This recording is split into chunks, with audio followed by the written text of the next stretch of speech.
अब हम करेंगे एक्सरसाइज 1.3। तो चलिए स्टार्ट करते हैं एग्जाम्पल 2 से। In our test +5 marks are given for every correct answer and -2 marks are given for every incorrect answer. और इसके दो पार्ट आपसे पूछ रखे हैं। दोस्तों समझिए, ये आपकी है वर्ड प्रॉब्लम्स। वर्ड प्रॉब्लम्स को सॉल्व करने का तरीका ये होता है, आप एक एक लाइन को समझते रहिए और लिखते रहिए, ऑटोमेटिक आपका सवाल सॉल्व होगा। क्लियर? तो मैं आपको करके दिखाता हूं कैसे। सबसे पहले मेरे पास लिखा हुआ इन अ टेस्ट, एक टेस्ट में +5 मार्क्स आर गिवन, 5 नंबर दिए जा रहे हैं for every correct answer. Every का मतलब होता है हर एक सही जवाब के लिए आपको +5 नंबर दे दें, मतलब 5 नंबर जोड़ेंगे आपको। And -2 marks are given, -2 marks दिए जा रहे हैं फॉर एवरी इनकरेक्ट आंसर। हर गलत आंसर के लिए आपके -2, माइनस मतलब 2 नंबर घटेंगे। क्लियर? तो मैं यहां से समझ पा रहा हूं, अगर मैं सही आंसर दूंगा तो 5 नंबर मिलेंगे और गलत आंसर के लिए 2 नंबर घटेंगे। तो मैं वो लिख देता हूं, marks for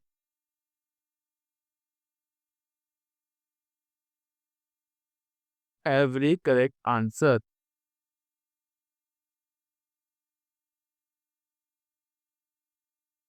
marks for every correct answer. हर एक सही आंसर के लिए कितने नंबर दिए जा रहे? 5।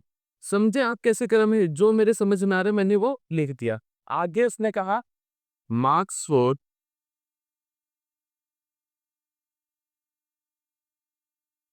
Every incorrect answer.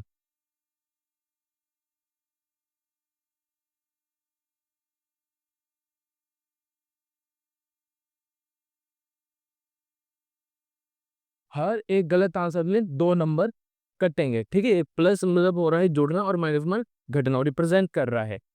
First part इसका कह रहा है Radhika answered all the questions. Radhika ये सारे क्वेश्चंस के जवाब दिए एंड स्कोर 30 मार्क्स। और कितने नंबर क्या है?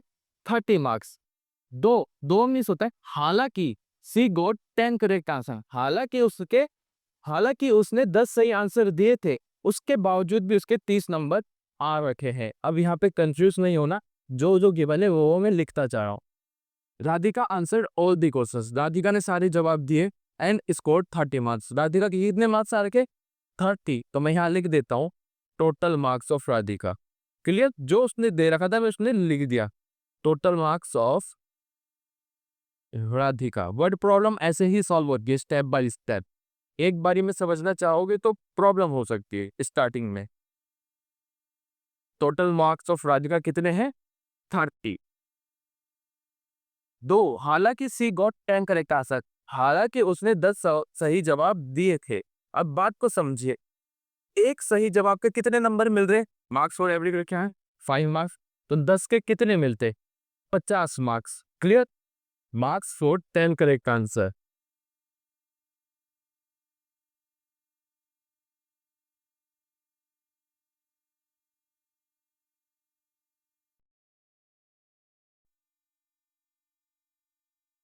10 सही जवाब थे और एक जवाब के 5, तो 5 से मल्टीप्लाई कर देते हैं। 10 5 सर 50। इसमें कंफ्यूज मत होना सर, आप 50 कैसा आया? अब बात समझिए ना, एक सही जवाब के 5 नंबर, 2 सही जवाब के 10 हो गए सर, 3 सही जवाब के 15 हो गए। ऐसे ऐसे करने से अच्छा है आप मल्टीप्लाई कर देते हैं डायरेक्ट। क्लियर? अगर फिर भी ये समझ नहीं आता, 10 पैसे वालों, एक चॉकलेट 5 रुपए की है तो 10 चॉकलेट कितने की होगी? 50 रुपए की। अब बात ये आ रही है, यहाँ पे तो ये आपको गिवन था। क्लियर? जितना इसने गिवन था यहाँ तक मैंने लिख दिया। 5 मार्क्स दिए जा रहे थे सही आंसर के लिए, लिख दिया। -2 गलत आंसर के लिए, लिख दिया। राधिका के टोटल मार्क्स 30, लिख दिया। सही 10 आंसर दिए थे तो मैंने उसके मार्क्स भी निकाल लिए 50। अब पूछा हुआ क्या आपसे इसने? How many incorrect answer had they attempted. दो पार्ट है, दोनों पार्ट में यही पूछा हुआ। हम फर्स्ट कर रहे हैं पहले, how many incorrect answer had they attempted. समझिए बात को, राधिका के 30 नंबर आ रहे, आने चाहिए थे 50। इसका मतलब उसके नंबर कटे हैं। कटे क्यों हैं? क्योंकि उसने गलत आंसर दिए होंगे। तो आपसे वही पूछ रखा है, कितने उसने गलत आंसर दिए हैं, आप ये बताइए।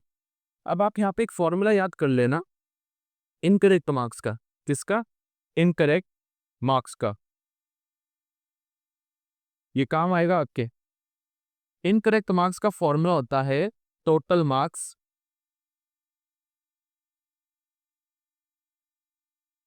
Minus marks for correct answer. Marks for correct answer.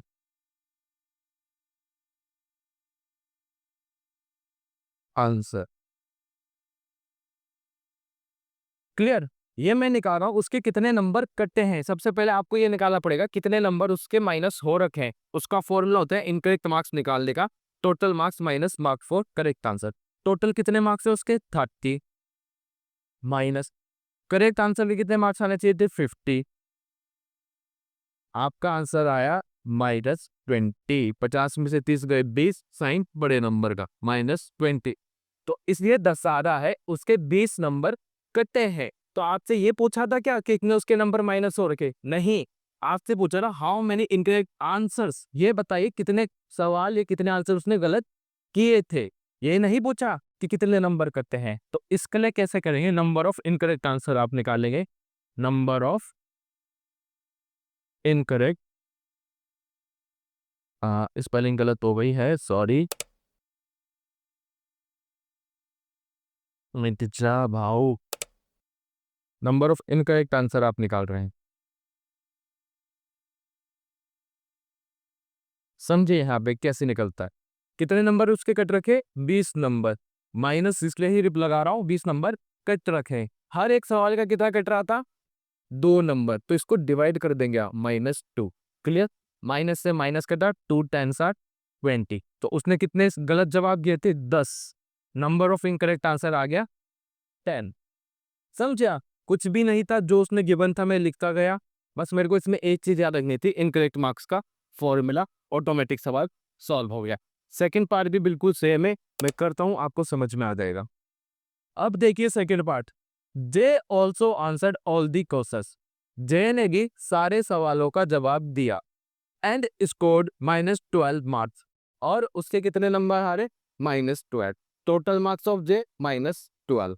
दो ही गॉट 4 करेक्ट आंसर। हालांकि उसने भी सही चार सवाल के 4 सवाल के सही जवाब दिए थे। How many incorrect answer had the attempt? Same, बिल्कुल सेम है। ये मैंने नहीं मिटाया क्योंकि दोनों के लिए वही डेटा गिवन है।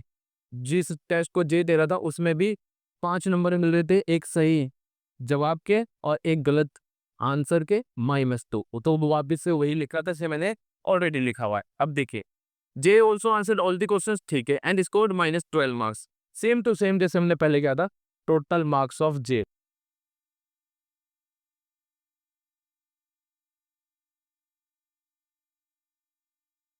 टोटल मार्क्स ऑफ जे कितने आ रखे हैं? -12। हालांकि उसने सही 4 आंसर दिए थे। तो आप निकालिए marks for correct answer. Marks for 4 correct answer, सही उसने 4 जवाब दिए थे।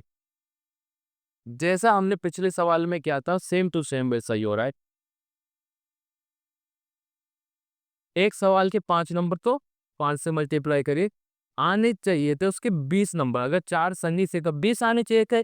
नेगेटिव में कैसे बोल रहे? मतलब जेल में बहुत सारे गलत आंसर्स दे रखे। कितने नंबर उसके कटे हैं हम ये निकाल लेंगे। इनकरेक्ट मार्क्स, अभी आपको पीछे बताया था मैंने, इनकरेक्ट मार्क्स का formula is equal to total marks minus marks for correct answer. ये मैंने शॉर्टकट में लिखा था, total marks minus marks for correct answer. Total marks कितने आ रहे थे? -12।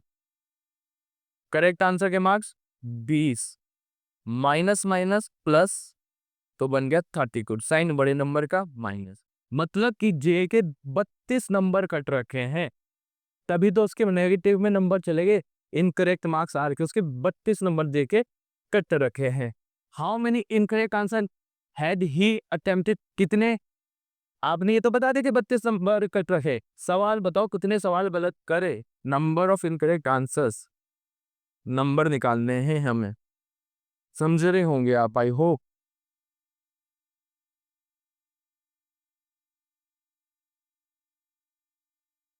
एक सवाल के कट रहे हैं 2 नंबर, तो 2 से इसको डिवाइड कर दोगे आप, माइनस से माइनस, 2 1 2, 16।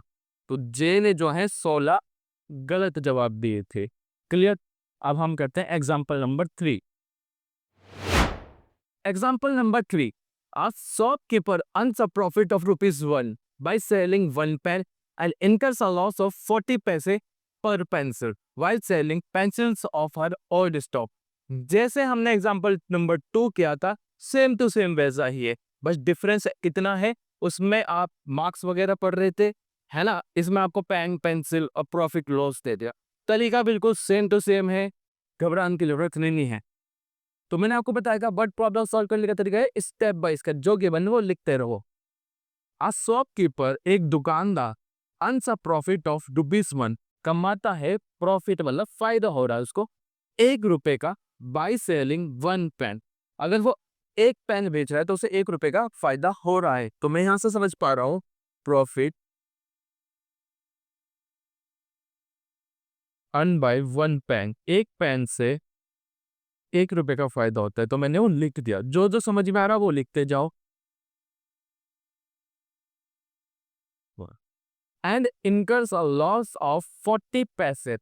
इनका लॉस हो रहा है, कितने का घाटा हो रहा है, लॉस इज घाटा, कितने का घाटा हो रहा है, 40 पैसे का पर पेंसिल, हर एक पेंसिल पे, पर मतलब हर एक पेंसिल बेचने पे, while selling pencil of her old stock, जो उसके ओल्ड स्टॉक की पेंसिल है ना, हर एक पेंसिल बेचने पे उसे 40 पैसे का घाटा हो रहा है। तो मैं यहां से समझ पा रहा हूं लॉस इनकर बाय वन पेंसिल। एक पेंसिल अगर वो बेच रहा है तो उसे कितने का घाटा हो रहा है, 40 पैसे का। मैं माइनस से रिप्रेजेंट भी कर देता हूं उसको, जो आपको लग जाए कि घाटा है। फर्स्ट पार्ट मैं इसका सॉल्व कर रहा हूँ। ये जो ये लिखा हुआ है मैंने, दोनों के लिए यूज होगा, फर्स्ट के लिए भी सेकंड के लिए भी, ठीक है, सिचुएशन एक ही है। तो फर्स्ट पार्ट हम करें, इन आ पर्टिकुलर मंथ, कोई भी एक महीना था, कोई सा भी मान लो, जनवरी फरवरी, सी इनकर्स आ लॉस ऑफ ₹5, उसको उस महीने में घाटा हुआ ₹5 का। तो जो जनवरी का महीना हम मान ले, फॉर एग्जाम्पल जनवरी के महीने में से कितना घाटा और का, ₹5 का। टोटल लॉस हमें दे रखा, टोटल लॉस कितना हो रखा, ₹5। अगर आपको याद हो, पिछले क्वेश्चन में हमने यहाँ पे टोटल मार्क्स लिखा हुआ, इसने यहाँ लॉस किया तो लॉस लिख दिया। इन दिस पीरियड, इस महीने में, सी सोल्ड 45 पेन्स, उसने कितने पेन्स बेचे थे, 45 पेन। तो भाई अब आप यहाँ देखो, प्रॉफिट अर्न बाय 45 पेन्स। अगर उसने 45 पेन्स बेचे तो उसे कितने रुपए का फायदा हुआ, क्योंकि पेन बेचने में तो उसे फायदा होता था। 45 पेन बेचे तो एक पेन में कितने का फायदा होता था, ₹1 का, तो उसको मल्टीप्लाई कर देंगे हम 1 से, ₹45 का उसको फायदा होना चाहिए था। अगर उसने 45 पेन बेचे हैं पर उसको टोटल लॉस हो रखा, ₹5 का लॉस हो रखा, मतलब उसने पेंसिल्स, ज्यादा पेंसिल्स बेच दी। क्लियर। इसलिए तो फायदा था तुम्हारा पेन बेच के, पर ज्यादा पेंसिल्स भी बेच दी तो घाटा हो गया। तो आपको ये निकालना है पहले, कितने रुपए घाटे में थी वो। Clear. Loss income is equal to total loss minus profit. अगर आपको याद होगा, पीछे हमने यहाँ पे फॉर्मूला लिखा था, इनकरेक्ट मास, यहाँ पे loss incurred, is equal to, वहां तक total marks, total loss minus profit. डिक्टो सेम है, बस वर्डिंग चेंज हो गई है। क्लियर। तो हम ये निकालो से टोटल घाटा, मतलब घाटा कितने का हो रहा था, टोटल लॉस था ₹5 का, प्रॉफिट था 45 का, लॉस था उसको ₹5 का, माइनस से रिप्रेजेंट करेंगे आप, -50, मतलब टोटल उसे ₹50 का घाटा हो रखा है। ये जनवरी में इसको मान रहा हूँ एग्जाम्पल में, जनवरी के महीने में से ₹50 का टोटल घाटा हो रखा है। क्लियर। हाउ मेनी पेंसिल, अब आपको बताइए इस हिसाब से उसने कितनी पेंसिल बेच दी होंगी, अब समझिए, ₹50 का उसको घाटा हो रखा, पैसे में से कन्वर्ट कर दूं अगर मैं, 1 रुपए में कितने पैसे? 100 पैसे। तो मल्टीप्लाई कर देंगे 100 से। 5000 पैसे का उसे घाटा हो रखा। क्लियर? उसने पूछा हुआ how many pencils did she sell, number of pencils आप निकालेंगे, number of pencils. Same to same है यार, टोटल घाटा 5000 का, 5000 पैसे का माइनस करूंगा, और एक पेंसिल में कितने का घाटा रखा था? 40। जीरो से जीरो काटा, 4 1 जा 4, 4 2 जा 8, 4 5 जा 20। टोटल उसने 125 पेंसिल्स बेची थी, और पेन कितने बेचे थे? 45। आई होप आपको समझ में आया होगा दोस्तों। कुछ भी नहीं है, मैं फिर से आपको समझा देता हूँ। A shopkeeper earns a profit of ₹1 by selling 1 pen. मैंने लिख दिया profit and by 1 pen 1 rupee, and incurs a loss of 40 पैसे पर पेंसिल। मैंने ये भी लिख दिया loss incurred by 1 pencil is equal to 40 पैसे। लॉस हो रहा है तो हमें से माइनस से दिखाना है ना, भाई घाटा है तो माइनस है, प्रॉफिट है तो प्लस से। इतना समझे आप लोग? Clear? In a particular month, किसी एक महीने में सी इनकर्स अ लॉस ऑफ ₹5, उसको जो टोटल घाटा हुआ है उस महीने में 5 रुपए का हो रखा। Total loss is equal to ₹5, माइनस से मैंने इसको दर्शा दिया। In this period she sold 45 pens. तो मैंने कहा सर इसने 45 पेन्स इसमें बेचे हैं, उसको तो फायदा हुआ होगा, तो मैंने निकाल लिया कितने का फायदा होगा। Profit earn by 45 pens is equal to 45 rupees. Clear? यहाँ पे तो देखिए मुझे फायदा, और वो कह रहा है उस महीने उसे 5 रुपए का घाटा हुआ है, मतलब कि उसने बहुत ज्यादा पेंसिल्स बेच दी होंगी, तब जाके उसको घाटा हुआ। तो मैंने वही निकाला भाई, तो लॉस निकाल दो, उसे कितने का घाटा हो रखा है ओवरऑल। तो वो आपका आया, फॉर्मूला यही था, loss income total loss minus profit. Total loss 5 रुपए का था, माइनस का माइनस, प्रॉफिट 45 का। टोटल लॉस आया 50 रुपए का। कितने का घाटा होगा टोटल? 50 रुपए का। पैसे में मेरे को इसको कन्वर्ट करना था, तो मैंने निकाल दिया 5000 पैसे। Number of pencil same to same वही प्रोसेस है, थोड़ा सा आप इसको दिमाग लगा लेना। अब मैं सेकंड पार्ट करता हूँ, उसमें आपके डाउट क्लियर हो जाएंगे अगर अभी भी हैं। अब देखिए इसका second part. In the next month, अगले महीने, she earns neither profit nor loss, ना उसको प्रॉफिट हुआ ना उसको घाटा हुआ। इफ सी सोल्ड 70 पेन्स, अगर उसने 70 पेन बेचे, how many pencils did she sell, तो आपको बताना है कितनी पेंसिल उसने बेची होगी। अब आपको लग रहा होगा बहुत कंफ्यूजिंग सा, कुछ नहीं करना, ज्यादा दिमाग नहीं लगाना, जो गिवन है वो लिख देना है। उसने कहा उसने 70 पेन्स बेचे थे, तो मेरे दिमाग में आया प्रॉफिट अर्न बाय 70 पेन। अगर 70 पेन बेचे हैं तो उसको कितने का फायदा होना चाहिए था? 70 पेन से एक पेन में कितने का फायदा होता था? 1 रुपए का। तो 70 पेन में 70 रुपए का फायदा होना चाहिए। अब वो कह रहा है उसने उस महीने में ना प्रॉफिट करा ना घाटा करा। ऐसे कैसे सर? उसे तो 70 रुपए का फायदा हो रखा था। अब यहाँ पे समझिएगा कितने का प्रॉफिट हो रखा? 70 रुपए का। पर वो कह रहा है ना उसको प्रॉफिट हुआ ना लॉस हुआ, तो घाटा भी कितने का हो गया होगा? जो बराबर हिसाब हो गया 70 का। समझ रहे बात को? तो आप वो वहीं पे पहुंच गई, ना फायदा ना घाटा। जब उसे 70 रुपए का फायदा हुआ तो 70 ही रुपए का क्या हो गया होगा? घाटा। इसने तो जीरो पे पहुंच गई, ना फायदा है ना घाटा, तो मुझे यहां से मिला लॉस। कितने का घाटा हो रहा था उसको? 70 रुपए का।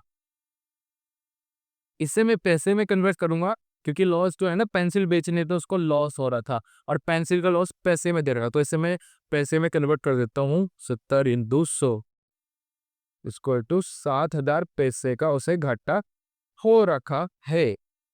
समझे इस बात को? अब उसने बोला था, आपको बताया how many pencil did she sell, number of pencils आप निकालेंगे।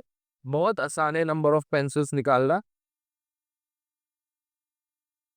-7000। अब आप यूं मत कहना कि सर यहाँ माइनस क्यों लगा है, क्योंकि ये लॉस है।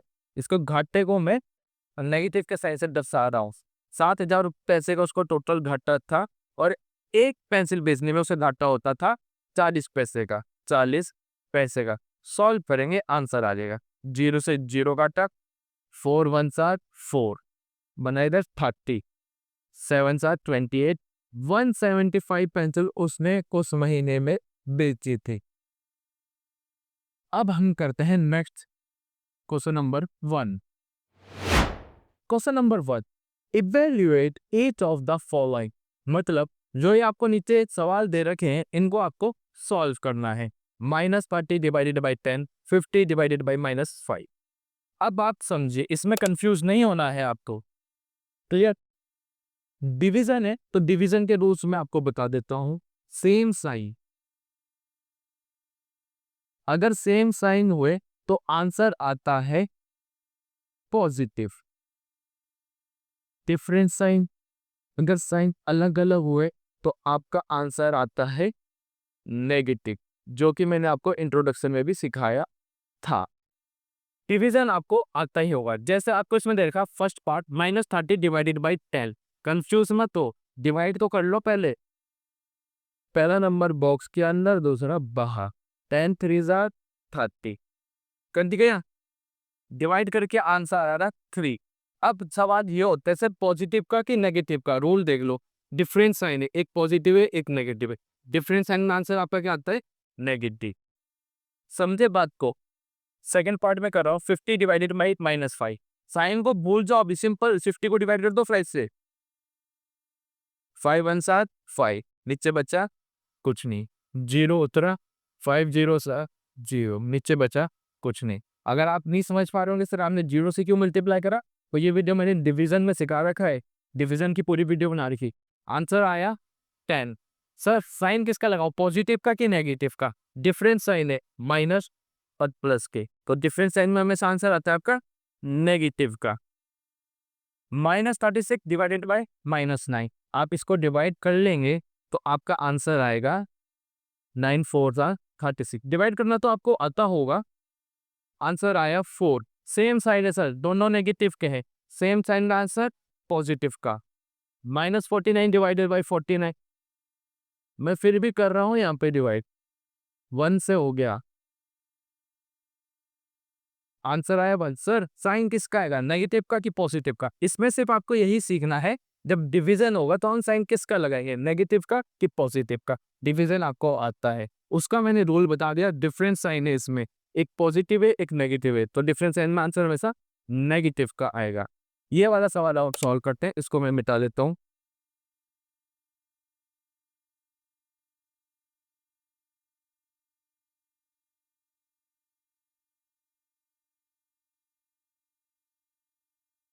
देखिए कंफ्यूज नहीं होना है बिल्कुल भी।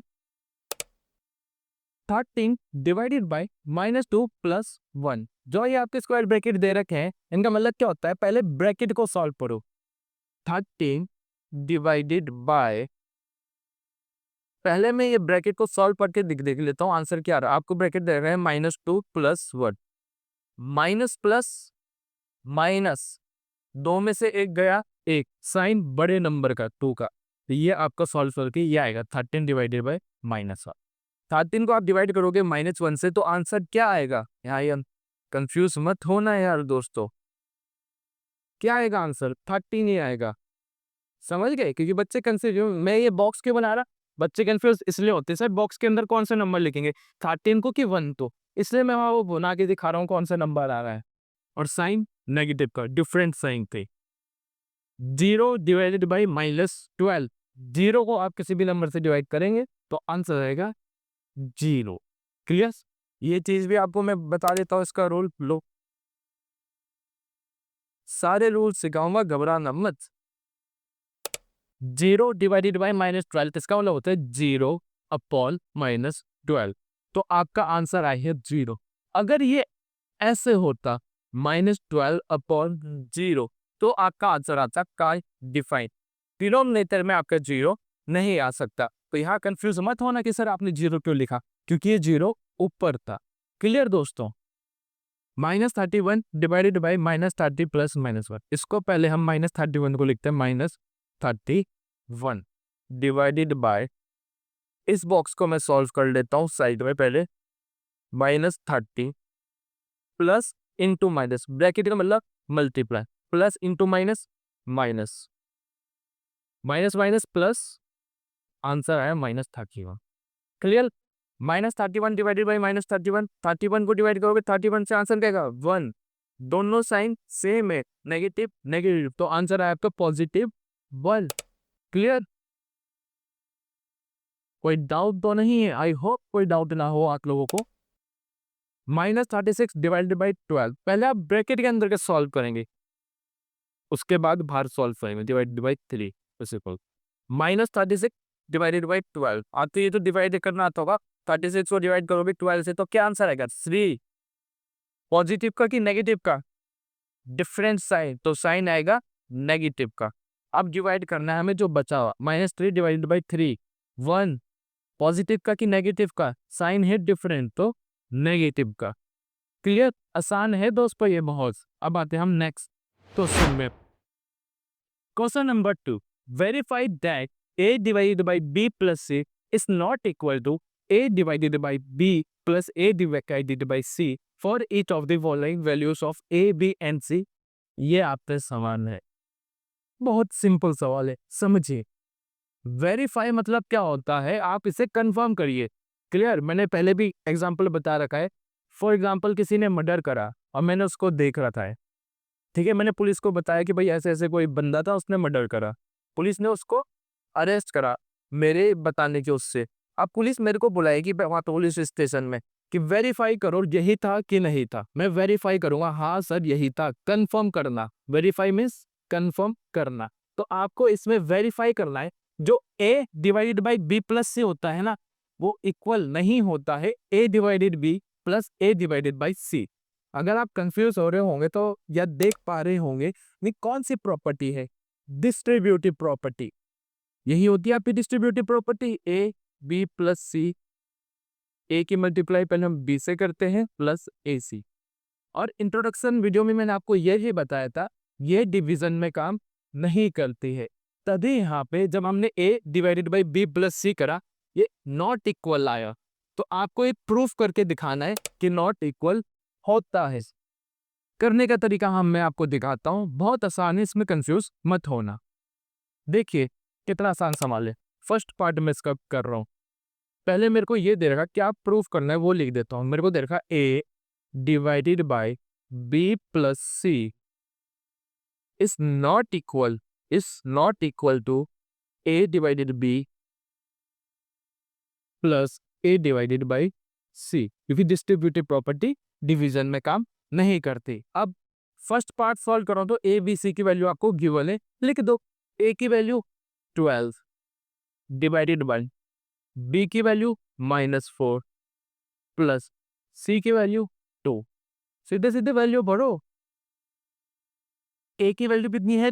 12 डिवाइडेड बाई बी की वैल्यू -4, यहाँ पे ये वाला ब्रैकेट में लगा देता हूँ, प्लस ए की value 12 divided by 2 is not equal. ये होती है लेफ्ट हैंड साइड, ये होती है राइट हैंड साइड। जब मैं इन्हें सॉल्व करूंगा दोनों बराबर नहीं आएगी, आपका प्रूफ हो जाएगा। देखिए 12 divided by -4 plus 2, minus plus minus, 4 में से 2 गए, जो साइन आएगा बड़े नंबर का -2 इज नॉट इक्वल टू। इधर सॉल्व करता हूँ, 12 डिवाइडेड बाई -4, 12 को डिवाइड करोगे 4 से तो आंसर आएगा 3।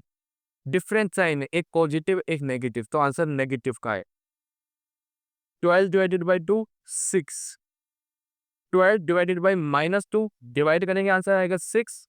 एक पॉजिटिव एक नेगेटिव, तो आंसर नेगेटिव का आया। Is not equal to -3 plus 6, answer आएगा आपका +6। क्लियर?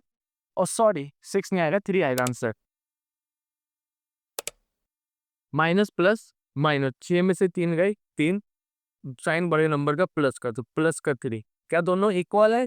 नहीं है। हमें यही प्रूफ करना था, left hand side is not equal to आर एट। सॉल्व हो गया। सेकंड पार्ट भी ऐसा ही है, मैं आपको सेकंड पार्ट करके दिखाता हूँ। बस वैल्यूज चेंज कर देंगे। वैसे तो आपको खुद करना था सेकंड पार्ट, एक बार खुद ट्राई करो, फिर वीडियो देखना लास्ट में कि आंसर सही आ रखा है या नहीं आ रखा, तभी सीखोगे। अरे मिटिया, ये जो छोटे छोटे डॉट्स होते हैं ये मिटते ही नहीं यार, इन्हें मिटाना बहुत कठिन है।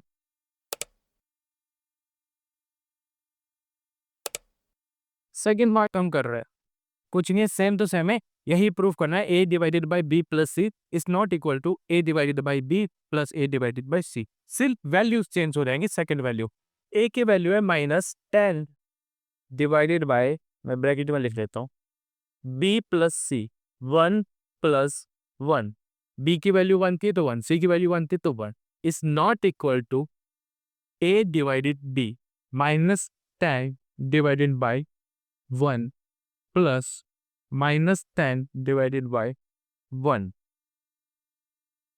सॉल्व करता हूं, -10 divided by 1 plus 1 2। BODMAS rule आना चाहिए, पहले ब्रैकेट सॉल्व होता है, बस इसलिए आप नहीं कर पा रहे होंगे कि नहीं कर पा रहे। क्लियर? -10 डिवाइडेड बाय 1, तो आंसर आएगा आपका -10। क्यों? साइन आएगा आपका डिफरेंट है तो नेगेटिव, तो 10 को 1 से डिवाइड करोगे तो 10 नहीं आएगा।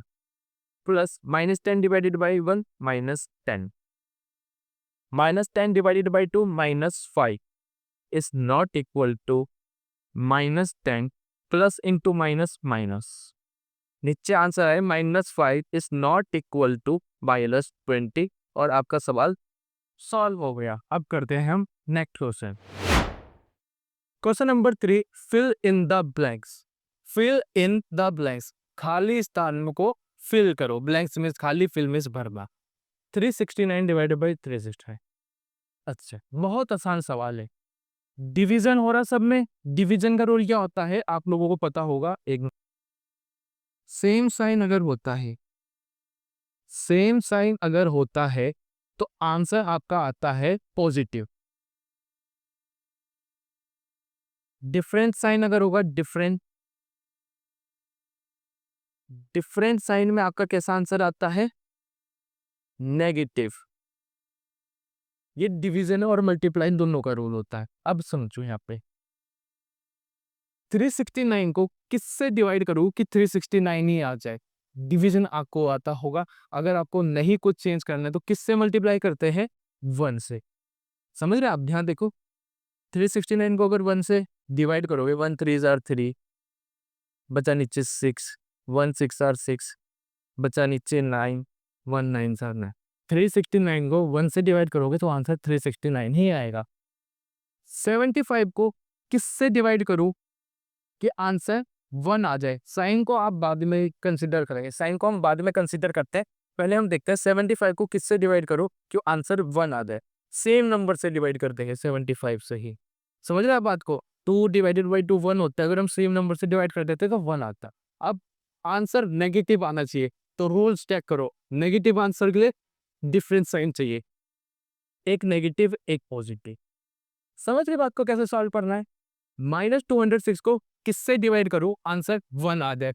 साइन में बाद में आना, पहले आपकी देखे 206 को किससे डिवाइड करोगे तो 1 आ जाए। 206 से ही पॉजिटिव आंसर। पॉजिटिव के लिए सेम साइन, यहाँ नेगेटिव है तो ये भी नेगेटिव का। -206 को -206 से ही डिवाइड करना पड़ेगा, 1 आंसर इसके लिए। 87 को किससे डिवाइड करूं कि 87 आ जाए? ऊपर वाला हो गया 1 से। अगर मैं 87 को डिवाइड करूंगा 1 से तो 87 आएगा। आंसर कैसा चाहिए? पॉजिटिव। पॉजिटिव के लिए सेम साइन होने चाहिए। ये माइनस का है तो ये भी माइनस का। यहाँ पे आपने किसी नंबर को डिवाइड करा 1 से कि आंसर -87 आ रहा। सॉरी, किसी नंबर को डिवाइड करा 1 से कि आंसर -87 आ रहा। क्या नंबर होगा? 87। नेगेटिव का है तो डिफरेंट साइन। सेम चीज हो रही, सेम नंबर से मैंने डिवाइड कर दिया होगा 48 से, तभी तो आंसर 1 आ रहा। नेगेटिव का है तो नेगेटिव, डिफरेंट साइन, पॉजिटिव नहीं। 20 को किससे, 20 डिवाइडेड बाय किससे कि आंसर -2 आ जाए? किससे करूं? 10 से। माइनस का है तो डिफरेंट साइन, एक पॉजिटिव एक नेगेटिव। अब यहाँ पे आपको वो टेबल आना चाहिए कि 4 किस नंबर को हमने डिवाइड करा था 4 से कि आंसर 3 आ रहा। 12 को नेगेटिव आंसर आया तो डिफरेंट साइन, ये पॉजिटिव है तो ये नेगेटिव। साइन की मदद आप यहाँ से लगा लेना। अगर नेगेटिव आ रहा तो डिफरेंट साइन होंगे, पॉजिटिव आ रहा तो सेम साइन हो रहे होंगे। डिवीजन आपको इतना तो आना ही चाहिए। क्लियर? नेक्स्ट क्वेश्चन भी करते हैं। Question number 4, right 5 pairs of integers. आपको राइट मतलब लिखना 5 पेयर्स, 5 जोड़े पेयर में जोड़े इंटीजर्स के, पॉजिटिव नेगेटिव या जीरो, समझ रहे हैं ना इंटीजर्स क्या होता है। आपको 5 जोड़े लिखने हैं इंटीजर्स के, ये एग्जांपल दे रखा है a b, such that a divided by b is equal to -3। मतलब आपको 5 जोड़े ऐसे लिखने हैं, फॉर एग्जाम्पल ए और बी हम उसको मान रहे ए डिवाइडेड बाई बी, तो आपका आंसर आना चाहिए -3। 5 नंबर आपको ऐसे बताने हैं जिनको हम डिवाइड करें तो आंसर हमारा -3 आए। वन सच पेयर इज, एक ऐसा पेयर है 6 divided by -2 is equal to -3। Divide करा 3 आएगा, डिफरेंट साइन है तो आंसर नेगेटिव का। क्लियर। तो इसे सॉल्व करने का मेरे हिसाब से तो सबसे सही तरीका ये है, मेरे को क्या चाहिए आंसर 3 आना चाहिए ना, तो मैं यहाँ पे लिख दूंगा भाई 3 का table. 3 1s are 3, 3 2s are 6, 3 3s are 9, 3 4s are 12, 3 5s are 15, 3 6 are 18, 3 7s are 21, 3 8 are 24, 3 9s are 27 और 3 10s are 30। अब बात समझिए, ये 4 यहाँ पे मल्टीप्लाई में उधर जाके किसको हो जाता है, डिवाइड का। आई होप आपको ये रूल पता हो। जैसे ये नंबर है, यहाँ पे 4 × 5 इज इक्वल टू 7, इस 5 को उधर भेजना है तो ये डिवाइड में हो जाता है 7 डिवाइडेड बाई 5। क्लियर। अगर नहीं भी पता तो यहाँ पे आपको नंबर दिख रहे हैं यार, कि कौन कौन से आपको नंबर लेने हैं। ये आंसर आपका 3 3 3 ये आएगा। ये है आपके जोड़े, ये 1 2 1 2 1, इधर इधर वाले आपको नंबर लेने हैं। जैसे एक नंबर यहाँ पे था 6 डिवाइडेड बाई 2, वो जोड़ा दिखाऊं आपको कहाँ पे, 6 डिवाइडेड बाई 2, ये रहा 6 और 2, ये पेयर आपको लेने 6 और 2, 9 और 3, 12 और 4, 15 और 5, 18 और 6, 21%। ऐसे कोई से भी आप नंबर ले लीजिए। मैं 5 जोड़े यहाँ पे लिखता हूँ आपके, 6 और 2 इसने लेना है 9 और 3, 9 डिवाइडेड बाई 3। आंसर आपका पॉजिटिव आएगा। नेगेटिव चाहिए तो एक साइन को आप नेगेटिव कर दीजिए, आप इधर कर दो चाहे इधर कर दो, डिफरेंट साइन होने चाहिए तभी आंसर नेगेटिव आएगा। अब ले रहा हूँ 12 और 4, 12 और 4, आंसर आपका -3 आएगा। 15 और 5, आप ऐसे भी कर सकते हैं, इसको नेगेटिव कर दो लो, कोई फर्क नहीं पड़ेगा इसमें। डिफरेंट होने चाहिए साइन, एक नेगेटिव एक पॉजिटिव। क्लियर। ये भी इंटीजर है, ये भी इंटीजर है, जरूरी नहीं कि आप ये सेकंड वाला नंबर ही नेगेटिव करें। 18 और 6, मैं दोनों तरीके से कर रहा हूँ कि आपको समझ में आ जाए। लास्ट जो रहा है 21 और 7, 21 डिवाइडेड बाई -7, लिख दिए मैंने 5 जोड़े, 1 2 3 4 5। और भी आप ले सकते हैं 24 8 27 9 30 और 10। क्लियर। उसने कहा था 5 जोड़े लिखने, तो मैंने 5 जोड़े लिख दिए हैं। Next question, question number 5, the temperature at 12 noon was 10 degrees Celsius above zero. If it decreases at the rate of 2 degrees Celsius per hour until midnight, at what time would the temperature be 8 degrees Celsius below zero? What would be temperature at midnight?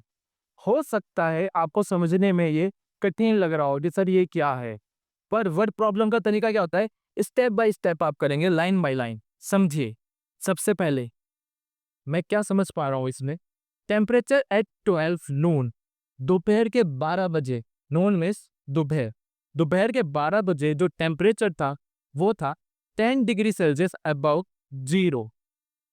ये zero है, above means होता है positive number, ऊपर के, +1 +2 +3, और below नीचे के number negative. तो जैसे इसने कहा 10 डिग्री अबव जीरो, तो मैं समझिए टेम्परेचर +10 था, तो मैं लिख लेता हूँ टेम्परेचर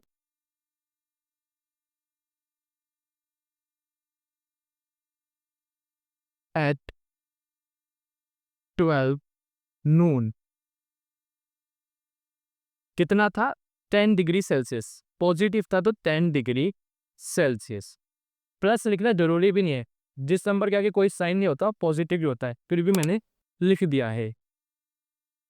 क्लियर। नेक्स्ट लाइन में वो कह रहा है if it decreases, decrease means घट रहा है, अगर वो घट रहा है at the rate of 2 degree Celsius per hour, किस हिसाब से घट रहा है, at the rate of 2 degree Celsius per hour, हर घंटे में 2 डिग्री सेल्सियस वो घट रहा है अंटिल मिडनाइट, कब तक बेटा, आधी रात तक, ठीक है। टेम्परेचर घट रहा है 2 डिग्री सेल्सियस हर घंटे में आधी रात तक की, ऐसे ही चलता रहा तो मेरे को यहाँ से समझा चेंज इन टेम्परेचर, टेम्परेचर में क्या चेंज आ रहा है, इन टेम्परेचर, तो टेम्परेचर घट रहा है तो मैं इसको माइनस से रिप्रेजेंट कर रहा हूँ, -2 डिग्री सेल्सियस, हर घंटे में 2 डिग्री सेल्सियस वो घट रहा थे। At what time would the temperature be 8 degree below zero, ठीक है, 8 डिग्री सेल्सियस बिलो जीरो, समझिए यहाँ पे बिलो जीरो, -8 डिग्री की बात कर रहा है, यहाँ पे बच्चे बहुत कंफ्यूज हो जाते हैं।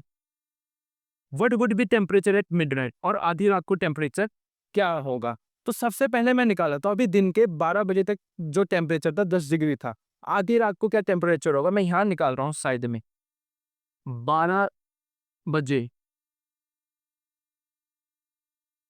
जो टेम्परेचर है वो है 10 डिग्री, 1 बजे कितना हो जाएगा ये, 1 PM में 10 से 2 घटा दिए तो 8 डिग्री, समझ रहे, 2 घटा दिए हैं, 2 बजे कितना हो जाएगा, समझो सिंपल सिंपल, 1 बजे 8 होता तो 2 बजे 1 घंटे हो गए, 2 डिग्री और घट गए तो कितना हो गया 6 डिग्री, 3 बजे कितना होगा 4 डिग्री, 4 बजे कितना हो जाएगा 2 डिग्री, 5 बजे कितना हो जाएगा 0 डिग्री, क्लियर। 2 में से 2 घटा दिया ना, यहाँ पे 2 - 2, ऑलरेडी 4 बजे 2 था, 2 और घट गया, 2 - 2 0, 6 बजे कितना हो जाएगा, समझिए यहाँ पे मैं करके दिखा रहा आपको, 0 में से कितना घटाना था 2, 0 - 2, तो -2 डिग्री हो जाएगा 6 बजे, 7 बजे कितना होगा, 6 बजे -2 था तो और 2 घटाना था तो ये बन गया -4 डिग्री थी, समझ रहे बात को। 8 बजे, 7 बजे -4 था, 2 और घटाना है वो बन गया -6 डिग्री। 9 बजे, यार यहाँ पे तो जगह भी नहीं बच रही, -6 में से 2 और घटा दिए तो बच गया -8 डिग्री। 10 बजे -8 डिग्री था, 9 बजे तो 2 और घटा दिया मैंने इसमें तो बन गया -10 डिग्री। यहाँ जगह नहीं है, मैं कहीं और लिख देता हूँ, यहाँ लिख देता हूँ 11 बजे, -10 में से -2 करा तो -12 डिग्री। 12 बजे -14 डिग्री, तो ये आपका मैंने आधी रात तक का निकाल दिया, 12 मिडनाइट होगा ये, ठीक है, 12 मिडनाइट है। एट व्हाट टाइम, किस समय temperature would be 8 degree Celsius below zero, बच्चे यहाँ पे 8 डिग्री चेक कर लेंगे, 8 डिग्री का आएंगे, ये रहा, नहीं, सवाल ने पूछा था 8 डिग्री बिलो जीरो, मतलब कि -8 डिग्री की बात कर रहा है आपसे, -8 कब हुआ चेक करो, 10, 8, 6, 4, 2, 0, -2, -4, -8, -8, -8 डिग्री कितने बजे हुआ था 9 PM, तो इसका आंसर हो जाएगा एट 9 PM। बाकी स्टेटमेंट से निकलो, temperature would be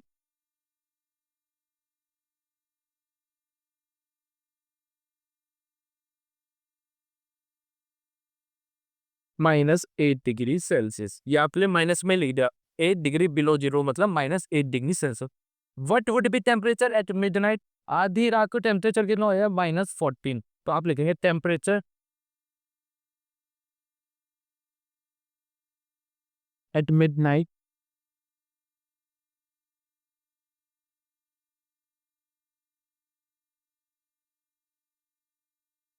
would be -14 degree Celsius, थोड़ा सा निकालिएगा, -14 डिग्री सेल्सियस, ये आपका आंसर आ गया। दो चीज इसने पूछी थी, at what time would be temperature be 8 degree, मैंने लिया यहाँ पे माइनस 9 PM, और मिडनाइट में कितना होगा -14। दोनों के मैंने आंसर दिए थे। वैसे ये आपको यहीं पे लिखना है, यहाँ जगह नहीं थी इसलिए मैंने इसको इधर लिख दिया। अगर आप इसी सवाल के अंदर ऐसे लिख देंगे उसको भी तो कोई प्रॉब्लम नहीं होने वाली। नेक्स्ट क्वेश्चन में हम पढ़ते हैं question number 6। Question number 6, in a class test +3 marks are given for every correct answer and -2 marks are given for every incorrect answer and no marks are for not attempting any question. First part, Radhika scored 20 marks. If she has got 12 correct answer, how many questions has she attempted incorrectly? बिल्कुल examples की तरह है, डिक्टो same है। Clear? Word problem करने का तरीका आपको बता रखा, पहले पढ़िए, जो समझ में आ रहा है लिखते रहिए। इन अ क्लास टेस्ट, एक क्लास टेस्ट में +3 marks are given for every correct answer.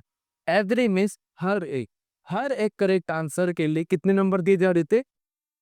+3, 3 number जुड़ रहे थे। तो मैं लिख देता हूं marks for every correct answer.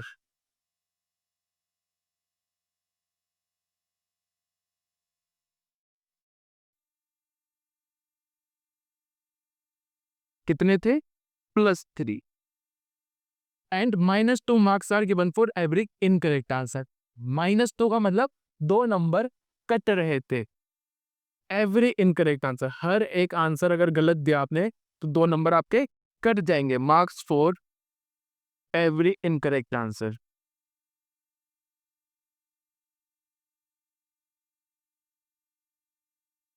अगर आंसर आपने गलत कर दिया कोई तो आपके 2 नंबर कट जाएंगे। And no marks for not attempting any question. अगर आप क्वेश्चन को छोड़ रहे, ना सही कर रहे ना गलत कर रहे, तो 0, कोई फर्क नहीं पड़ेगा, ना कटेगा ना जुड़ेगा। क्लियर? तो इसका कोई जरूरत है नहीं। फर्स्ट पार्ट में आपको वो कह रहा है राधिका स्कोर्ड 20 मार्क्स, तो राधिका के कितने नंबर आ रखे? 20। मैं यहां से समझा total marks of Radhika, total marks of Radhika. आपको एग्जाम्पल्स में ये वर्ड प्रॉब्लम अच्छे से भी करवा रखी है, समझ रहे हैं ना आप लोग? जो जो समझ में आ रहा है वो लिखते जा रहा हूँ। Radhika score 20 marks, total marks मिल गए राधिका के 20। If she has got 12 correct answer, अगर उसने 12 सही आंसर दिए थे तो उसके नंबर कितने आने चाहिए थे? मार्क्स वो 12 करेक्ट आंसर। अगर सर उसने 12 सही दिए तो कितने नंबर आने चाहिए थे? आप लोग बताइए। एक आंसर के कितने नंबर मिल रहा था? 3, तो 12 आंसर के कितने मिलते? 12 × 3 36। आने कितने चाहिए थे? 36। आ कितने रहे?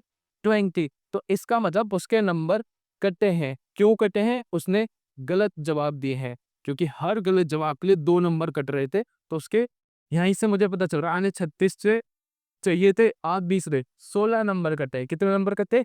16। निकालने का फॉर्मूला होता है incorrect marks is equal to total marks minus marks for correct answer. आपको फॉर्मूला मैंने अच्छे से लिखवा रखा है।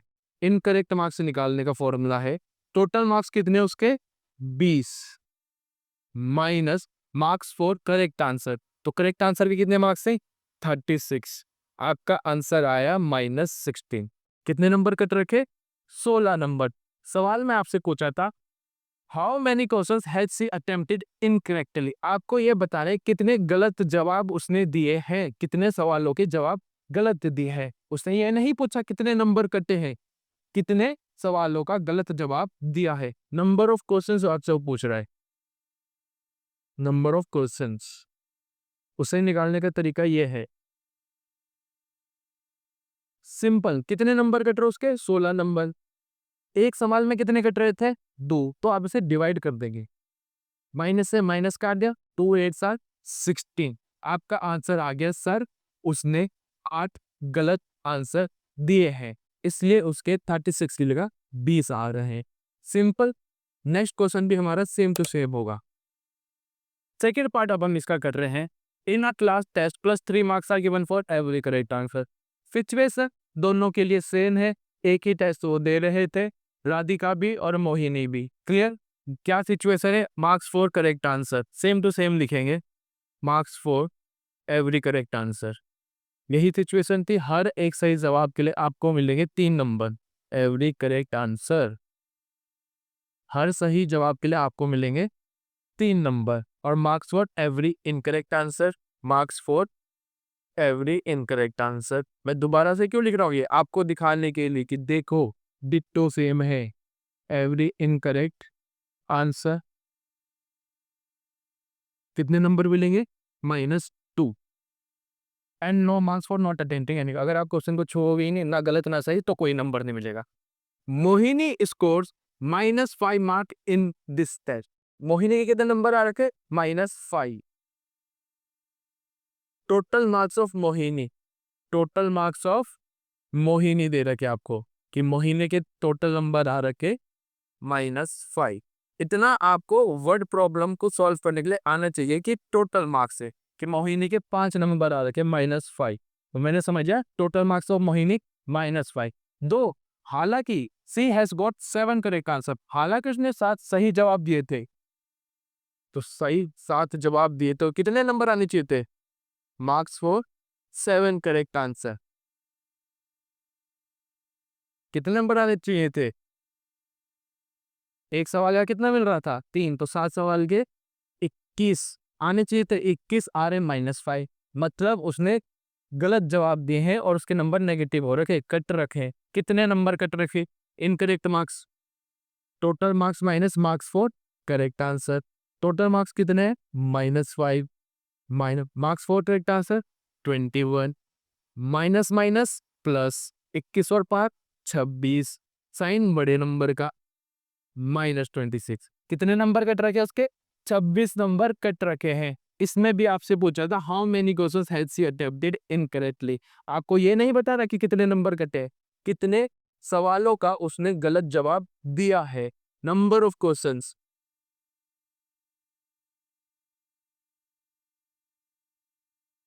तरीका यही है, कितने नंबर कट रखे, 26 नंबर। एक सवाल का कितना कटता है, 2 नंबर, तो 26 सवाल का डिवाइड कर दिया। 13 सवालों के उसने गलत जवाब दिए।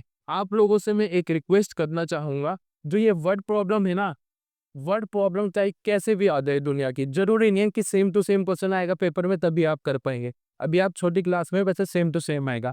वर्ड प्रॉब्लम ना करने का तरीका ये होता है, आपको एक एक शब्द समझ में आना चाहिए। इन आ क्लास टेस्ट, एक क्लास टेस्ट में +3 मार्क्स आर गिवन, 3 नंबर दिए जा रहे हैं फॉर एवरी। एवरी का मतलब भी आपको पता होना चाहिए। अगर आपको मतलब समझ में आ रहा है ना, तो कोई सी भी बड़ी प्रॉब्लम दुनिया की आ जाए आप सॉल्व कर सकते हैं। और ये छोटी छोटी चीजों में कंफ्यूज मत हो रहे कि सर आपने यहाँ डिवाइड क्यों करा। ये बेसिक चीजें हैं, कॉमन चीजें हैं, आपको लगानी है। क्लियर, मैं कह रहा हूँ 50 टॉफी है मेरे को पे, 5 बच्चों पे बांटनी है, हर एक बच्चे को कितनी मिलेगी, बांटनी है ना, डिवाइड करनी है। डिवाइड कर दो आप, 50 डिवाइडेड बाई 5, 10 बच्चों पे। तो सेम यही चीजें हो रही है यहाँ पे, 26 नंबर घटे थे उसके, ठीक है, और एक सवाल के 2 नंबर, तो टोटल कितने हुए, डिवाइड कर रहा, बांटना है ना यार दोस्तों। क्लियर, नेक्स्ट सवाल पे हम चलते हैं। Question number 7, an elevated descent into a mine shaft at the rate of 6 meter per minute. If the descent start from 10 meter above the ground level, how long will it take to reach -350 metre. मतलब एक elevator है, decent means होता है descending order, समझ रहे हो, घटना या नीचे जा रहा है, नीचे जा रहा है elevator into a mine shaft. ये मैं आपको समझाऊं तो ये समझे आपने। हाँ, एक एलिवेटर है, जी हाँ, पीछे उन्होंने एलिवेटर दे रखा, क्लियर, यहाँ से एलिवेटर शुरू हो रहा है, डिसेंड इनटू माई शेफ्ट, ये आपका शेफ्ट होता है, ये समझिए। ये जो पाइप सा दिख रहा है ना, ये शेफ्ट होता है। तो जो ये एलिवेटर है आपका, इसमें नीचे जा रहा है at the rate of 6 metre per minute. किस स्पीड से जा रहा, 6 मीटर 1 मिनट में नीचे जा रहा है। इस the descent start from 10 metre about the ground level. ये समझो, ये है ग्राउंड लेवल आपका, इसके 10 मीटर ऊपर से, यहां से ये शुरू हुआ 10 मीटर। अगर ये यहां से शुरू हुआ, how long will it take to reach -350 metre. अभी एलिवेटर फॉर एग्जांपल यहीं पे ऐसे समझ लेना, क्लियर। तो 350 मीटर नीचे जाने के लिए उसको कितना टाइम लगेगा। और अच्छे से आपको मैं इसको समझाता हूँ, समझिए।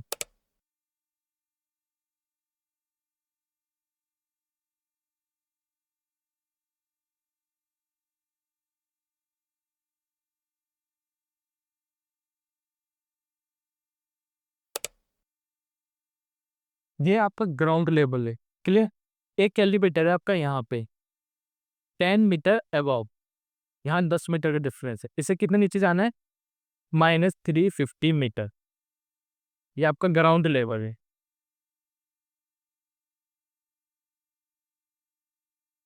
Elevator descent into mine side at the rate of 6 metre per minute. तो सबसे पहले मुझे इसमें क्या गिवन है मैं वो लिख लूंगा। स्पीड गिवन है, स्पीड स्पीड दे रही है मुझे, क्या स्पीड है उसकी, 6 मीटर पर मिनट। 1 मिनट में 6 मीटर वो नीचे जा रहा है। If the descent start from 10 metre about the ground level, how long will it take to reach -350 metre. Distance हमें गिवन है। अब यहाँ पे थोड़ा सा कंसेप्ट समझिए, रटने वाली बात नहीं बताऊंगा, कंसेप्ट समझिए। टोटल डिस्टेंस कितना कवर करना है आप ये समझ पा रहे हैं। पहले यहाँ से यहाँ चलेगा 10 मीटर, फिर और 350 चलेगा, तो आंसर आ गया 360 मीटर। इसे और अच्छे से आपको समझाओ, देखिए कंसेप्ट यहाँ पे 10 minus -350 is equal to 360 metre. क्यों हुआ समझे। हम यहाँ के इस पॉइंट और इस पॉइंट के बीच का अंतर निकाल दे हैं, डिफरेंस निकाल दे, ठीक है। यहाँ के और यहाँ पॉइंट का डिफरेंस मीन्स माइनस, तो पहला मेरा यहाँ से यहाँ था 10 मीटर, माइनस और कितने जाने का, -350 मीटर। टोटल आंसर आया 360 मीटर। अगर आपको ये समझ में नहीं आया सर क्या कहा आपने, डिफरेंस निकाल रहे, कोई प्रॉब्लम नहीं, यहाँ पे समझ लो। यहाँ से यहाँ चलता 10 मीटर, 350 और चलता, तो टोटल आंसर आता 360 मीटर। स्पीड गिवन है, डिस्टेंस गिवन है, how long will it take to reach. Time पूछा हुआ आपसे, हाउ लॉन्ग कितना समय उसको लगेगा। तो टाइम का फॉर्मूला होता है आपका distance upon speed. Time is equal to distance upon speed. Distance आपका गिवन है कितना, 360, स्पीड आपकी गिवन है कितनी, 6, काटा तो आंसर आया 60। यूनिट किस में चल रही थी, मीटर और मिनट में, टाइम है तो मिनट में, 60 मिनट्स। चाहे आप इसको कह लो 1 आवर, एक ही बात है। तो ये आपका आंसर आ गया। इसी के साथ हमारा क्लास 7 का चैप्टर 1 खत्म होता है। आई होप आपको समझ में आएगा। अब हम करेंगे नेक्स्ट वीडियो में चैप्टर 2।